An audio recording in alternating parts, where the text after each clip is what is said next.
Hey, welcome back, folks. I want to talk about something that's near and dear to my heart, which of course is outsourcing.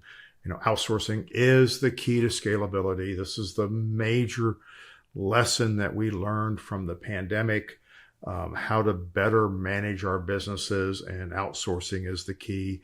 And I'll get to that in a minute. I want to talk a little bit how I got to this position of loving outsourcing, because I loved outsourcing before the pandemic. But then the pandemic gave me the opportunity to show people how and why it was so important. It was so critical to our future success. And it is absolutely the key to scalability. Scalability means that you're going to make more money more often. You're going to spend less time worrying about cash flow because you're rarely going to work beyond your means. And everything you're going to do is going to generate a profit. So outsourcing is pretty dang important to what we do. And this all started with the lessons I was taught, 30 years ago, by my mentors, by the people who were the leaders of the industry. And they taught us that the whole idea of subrentals, that subrentals were bad. Outsourcing labor was bad. Spending money, any kind of cost of goods sold was bad. And so we wanted to sell jobs in a way that we didn't have to hire people outside the business. We didn't want to use anything that wasn't in our inventory. And the net result of this is that I watched companies in our industry chase away their customers with, poor equipment substitutions or the wrong people on the job, late deliveries, all to save $1 to make a project appear more profitable. And all of this was based on bad math. And I spent an entire chapter eviscerating job cost accounting in my book called Balance. That chapter alone is worth the read, because if you're frustrated by accountants and bookkeepers and people telling you how to make decisions to run your business that are detrimental to the betterment of your relationship with your customers, delivering what you need, please read that chapter. Read it out loud. It's a blast. It's a lot of fun. Business is very simple, right? We sell something for more money than it takes to deliver it. Okay. And then that's number one, sell something for more money than it takes to deliver it. And number two is grow faster than your expenses do. Expenses tend to grow as the company matures. Our people need to make more money. We have preferences. We have talent. We have people that we won't let go. We want a nicer building. All of these things add to the improving the brand image and operability of your company, but we need the profit to pay for it. So to succeed at number one, sell something for more money than it takes to deliver it, you just need to manage your cost of goods sold, which will force you to manage your pricing, right? To succeed at number two, growing faster than your expenses, you need to sell more without adding excess overhead, which means you're constantly optimizing overhead. So if we're managing cost of goods sold, which means we're managing pricing and margins, and we're managing overhead, you're taking care of the business. It's pretty simple. So business is not that complicated. Now, the cost of selling to win business is an expense, is an overhead expense. The cost of goods sold is provided for in the sale price. So I need to sell. I need selling. I need marketing, business development, and salespeople in order to generate the revenue that's appropriate for my business. Cost of goods sold is that I can manage along the way, but it's always accounted for in the selling price. So all I really have to do is deliver on the job. If I have to micromanage costs after I sold it wrong, right? You get it? So selling it right means you can outsource it and still make a profit, which is one of the keys to the scalability that we learned about post-pandemic, particularly in 2022, when the gates unleashed and all that business came in. But now, as we're back into a steady stream of revenue, we are struggling once again with thinking that job cost is our problem. And it's not. You want to love subrentals. You need to love outsourcing. You need to love hiring outside labor. And that's what I really want to dig into more about today. Welcome to your weekly dose of uncommon sense, helpful insights, and tough love. The Intentional Success Podcast comes to you through the generous support of Merch Crew. For 25 years, Merch Crew has protected live event companies with a powerful and reliable solution for booking trusted AV freelancers that you select and at your rates. Save time, cut costs, and reduce risk. Start today at merchcrew.com. So let's think about subrentals for a minute. Subrentals is when we have to outsource equipment. If you're an equipment-based company, you have rental inventory, or you call it rental inventory. I like to call it you have expensive tools in your warehouse. If the cost of avoiding a subrental to finish out a job properly, is it worth the incremental profit to take care of the expenses it took to avoid it? So in other words, I've watched operations managers tasked with avoiding subrentals shift gear from show to show, fly equipment across the country, all for the sake of not having a subrental hit the job cost. Now, there were costs involved, and that's where we get in trouble. We used overhead costs. We created variable costs of goods sold, but we didn't assign it to the job because we wanted to make the job look more profitable. So that whole job cost mentality that says, if I have to subrent, I reduce the profitability of the job is a falsehood. It is not true. There is no such thing as individual job profitability. If you only do one job at a time, you can argue about it. But if you only do one job at a time, all of your costs were apparent before you sold it, in which case any cost of delivering it appropriately is appropriate, including any subrentals you need to make. The reason we want to focus on outsourcing is because if we don't outsource well, we will take major steps to avoid it. To me, I often diagnose this as a certain amount of laziness in our team, right? It is easier. Oh, my life is so much easier if I just have staff sitting around waiting for me to put them on shows. My life is so much easier if I have all the equipment I need and I don't have to subrent. Which leads to life is so much easier if I don't have to plan ahead. That's all it's saying. You have to plan ahead. That's the business that we're in. And that's why I changed the business model that we all work with from, sales, operations, and finance to selling, planning, and administration. Selling, planning, and administration serve the execution team by getting them everything they need to do the job well, which means we have to sell it properly, we need to plan it properly, and we need to be agnostic about where the gear and the people come from, because our obligation is to do the best job possible for the money that we're earning. So outsourcing becomes a key part of your business, because if I try and keep all the gear in the warehouse, I want to own everything and I want to have all my team on staff and not use freelancers, I'm creating a huge amount of overhead expense, which just forces me into more selling, which means I'm going to sell on price, which is going to lead into the death spiral.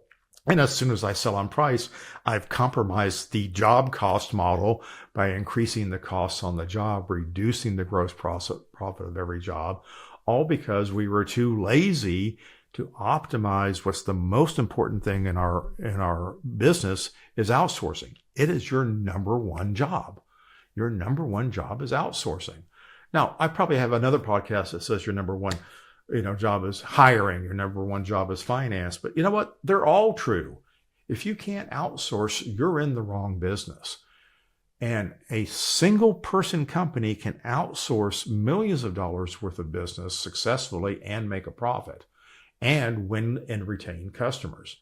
Okay? Why can't you do that with a 10-person, 20-person, 50 or 100-person company?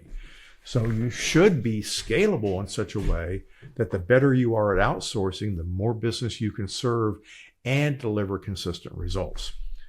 So getting back into the subrentals specifically, there are three kinds of subrentals, right? If you're subrenting equipment. One, you're going to run out of rentable assets and need more. Okay. The cost of the subrental is provided for in the net revenue or the gross profit of that item.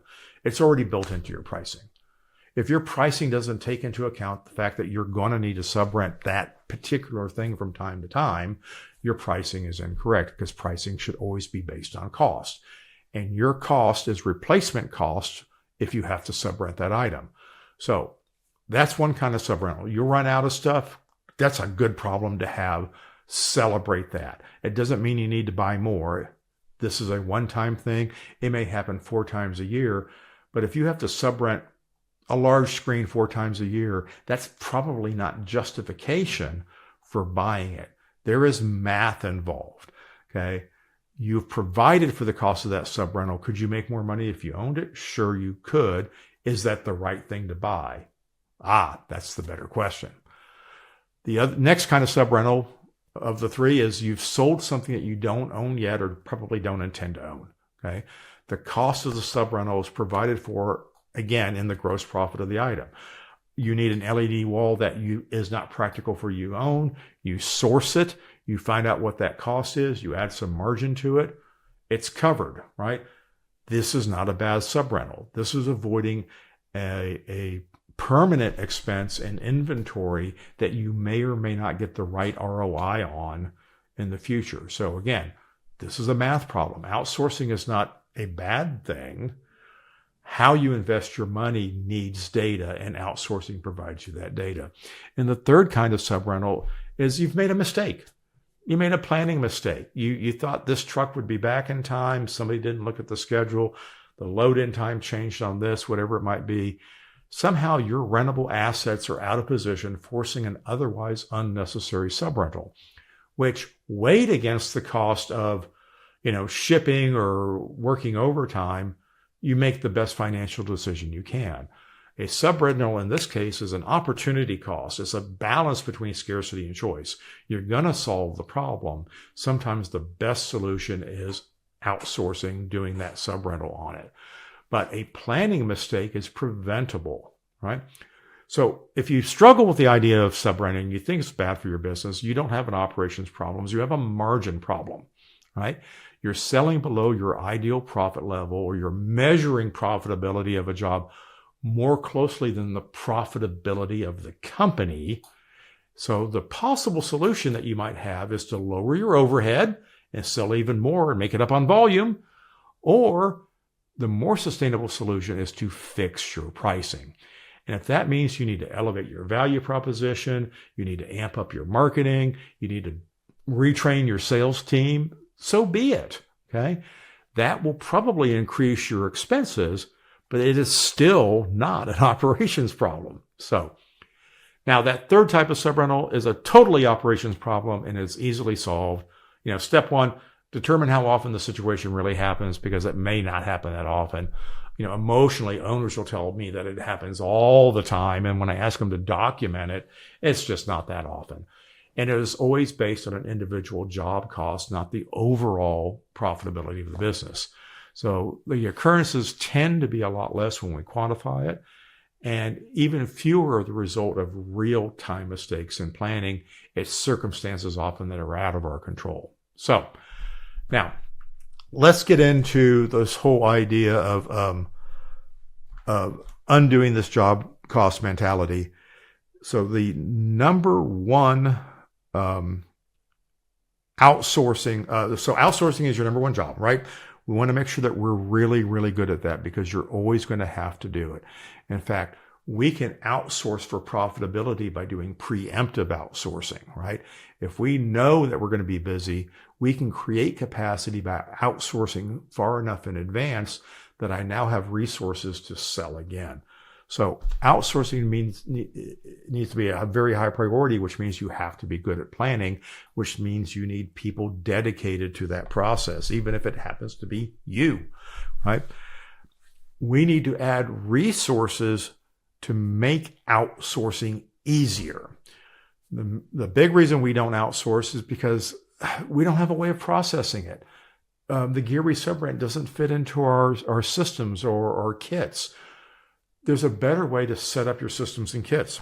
So if you add resources to make outsourcing easier, this is what it looks like. Cables and accessories. The more cable and accessories that you own, the easier it is to outsource, because then you don't have to outsource cables and accessories. You can outsource the systems, the kits, or the pieces that it takes to build your overall show. It is horrible to have to subrent GAC, horrible. I mean, can you imagine subrenting a show kit, a CYA kit, a work box from somebody else? You need to have more of those than you think you need, because that will extend your inventory and make it easier to outsource. Now, we need smarter people. Okay? We always need smarter people, because if we're not outsourcing, it's often because they don't have the aptitude or the time management or the skills to do it effectively. So it is not their first choice of things to do. They'd rather stay up all night working spreadsheets and figure out how to flow gear around rather than picking up the phone and ordering a screen. Okay, which makes no sense to me at all. So we need smarter people. We need better forecasting. A lot of our problems with outsourcing is our forecasting is not very good. So we call things last minute that really aren't last minute. And because we are not forecasting well and we're not planning far enough ahead, when last minute opportunities do come in, we're rejecting them because we're still behind on the jobs that we've known were going to happen for 6 months. So better forecasting will help you manage your outsourcing. And then that glue inventory. I like to own what I call glue items, are the things that hold everything together. Show kits, cables and accessories, the little widgets, all the stuff you guys like to put in Pelican cases. That's all glue items. Glue items also include the primary systems. For instance, in audio, a primary system is a front of house package. It is easier and less expensive to own front of house packages and subrent racks and stacks than it is to own tons and tons and tons of speakers. The hard part for you is always going to be subrenting consoles and front of house systems and snakes, because everybody builds theirs differently. And if you build your own as part of your glue inventory, you can have more than you need for less expense and dramatically increase your depth. Switching systems, lighting front of house packages, lighting control packages. These are the things that allow you to rent the endpoints, which are much more available, much easier to source, much easier to specify. So own as much glue as you can for the business that you do. And even if you don't own enough glue, know where you can find glue items that other people have that match what you do. So